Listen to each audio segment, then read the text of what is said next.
Secretary, the recent European elections have thrown up an interesting and maybe a disturbing trend. You have the ultra-right in your country, in France, across the board, and the extreme left in Greece. How do you explain this? I mean, the simple explanation is the economy. What else is there? What else is in operation? Well, these parties are very different from each other. The UK Independence Party in Britain is a protest party rather than 27%. Oh yes, a lot of people wanted to protest, but it's different from the French National Front, or of course, or the Greek far left. But what these things have in common is there is a disillusionment with the European Union, with it becoming too centralized and slow to respond to change. And all over the world, where governments or leaders Mrs. Thatcher are was right when she said the umpire in Brussels. She said she feared the umpire in Brussels. Well, she was generally right about these things, and I was right years ago when I said Britain should not join the euro. We made the right decision. I'm sorry, I checked you in flight. You were saying something? No, I was just saying she was right, and I was right about the euro. But these were people were protesting about these things, I was saying, and that really has to be taken note of by Europe's leaders. Europe needs to become more flexible, more accountable to people. I mean, why is, when you say right wing and that veering sharply to the right, that against immigration, all of them, funnily, that is not the slogan of the Greek left, but that is the slogan of everybody else. The left is not against immigration, but the right is. And when immigration becomes an issue, sir, it does tend to acquire racial overtones, does it not? Well, it can do if presented in the wrong way, and it's very important, therefore, for countries to have confidence for people to have confidence in their country's immigration policy. And that's what we've tried to do in the UK, for instance, in recent years. The problem in Europe, in my simplistic understanding, is that people are aging. On the one hand, you need labor, and on the other, you have this anti-immigration sentiment because jobs are short, and therefore you say, all right, the easiest way is get Eastern Europeans in, and that immediately acquires a racial underpinning, does it not? Well, for most of us, it doesn't. And of course, many people come, hundreds of thousands of people come in and out of the UK working and studying and so on. And that is part of the functioning of our economy. And I don't think that this is the problem in Europe. The problem in Europe has been slow economic growth from too much bureaucracy, too much taxation in many countries. We're showing in Britain that you can have economic success. We now have the fastest economic growth in Europe and among the leading industrialized nations of the world. And we've done that by encouraging investment in the country and letting businesses succeed. Did you discuss, you must have, Afghanistan? With, of course, yes. With the Foreign Secretary, of with course. Sushma Swaraj, yes. And with the National Security Advisor. Yes, of course. And I think the latest turn, does it worry you? The fact that Abdullah and Ghani, Abdullah is not accepting this verdict? Well, it worries me if there is a danger of political fragmentation in Afghanistan. Civil war.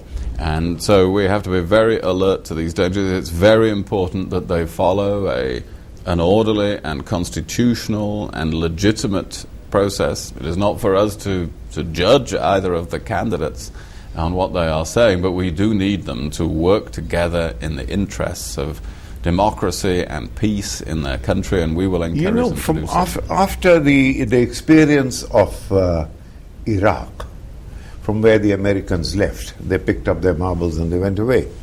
Now you have Afghanistan, where they have been saying 2009, then 2011, then 12, then 14, and now, of course, it is 2016.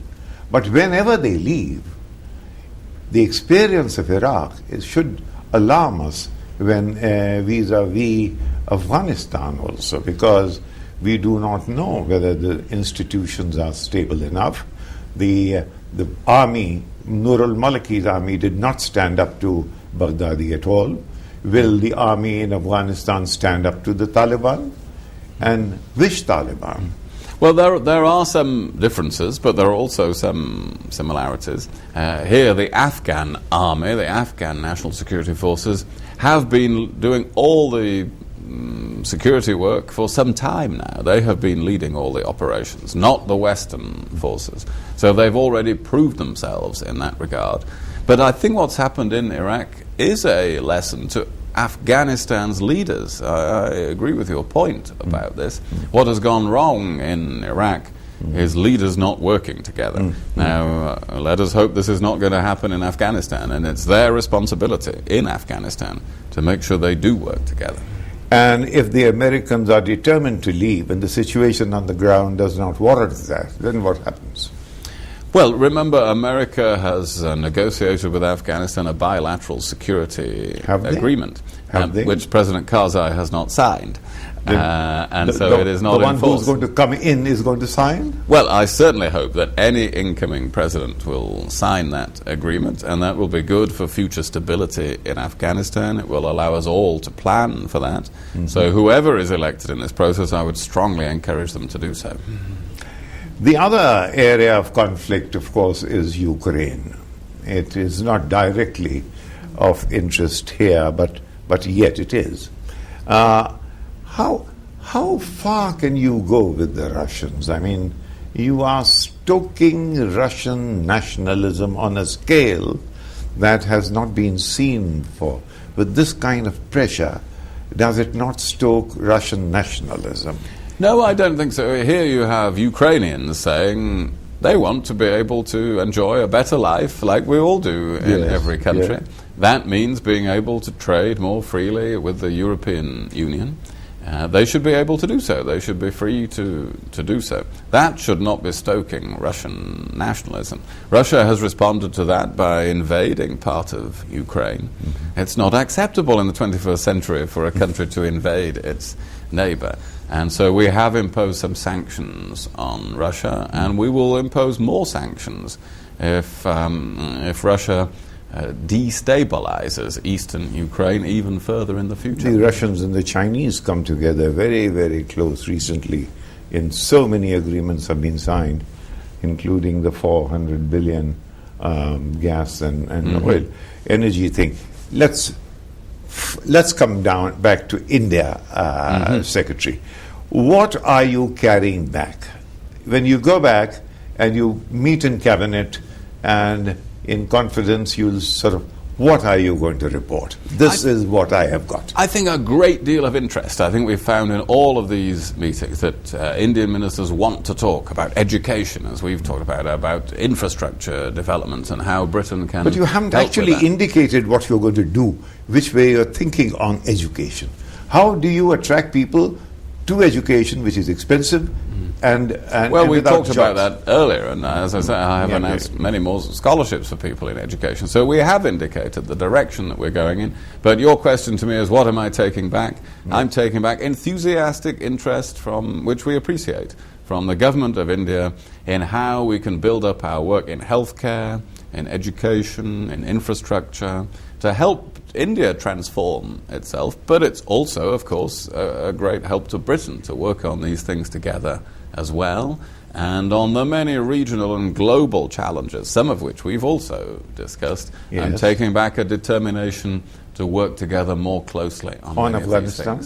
Well, on all global issues. You know, India will have, we believe and hope, a greater weight in world affairs in the future, and so our cooperation, our dialogue about these things must grow in future years. Did they reach out to you on this nurses' crisis in Iraq? Were you in contact? We haven't been involved in that, no. Prime Minister Cameron, very unhappy with Mr. Juncker, is that the name? Why? Well, he voted against him because of what we were discussing earlier, that Europe needs to change in response to disillusionment. And we didn't think that Mr. Juncker becoming the President of the Commission was the way to bring about that change. But he has been elected. We will work with him. Of course, we will always try to make a success of our membership of the European Union, but we will have a referendum in Britain under a Conservative government on staying or leaving the European Union. When you return, are you going to send back teams specifically on certain projects that you have an indication the government of India might be more interested in? Yes. I mean, there's a lot of infrastructure coming up. There is a lot 100 of cities. Infrastructure is a classic example. I've been at the airport here in Delhi looking at how British companies are building the air traffic control headquarters and tower there. So yes, we will be sending many more teams to look at specific things. So this has been a very productive visit, and we will build on your it. experience with your own Olympics, I mean, that should be of some use. 100 cities, that's a hell of a lot. That is some ambition. It is some ambition, but it reflects the excitement of India. You know, we are great believers in this country, in the future of India, great enthusiasts for that. We want Britain to be a close friend in that, and so I hope this visit will have reinforced those links. Thank you very much, Secretary. Thank you very much indeed.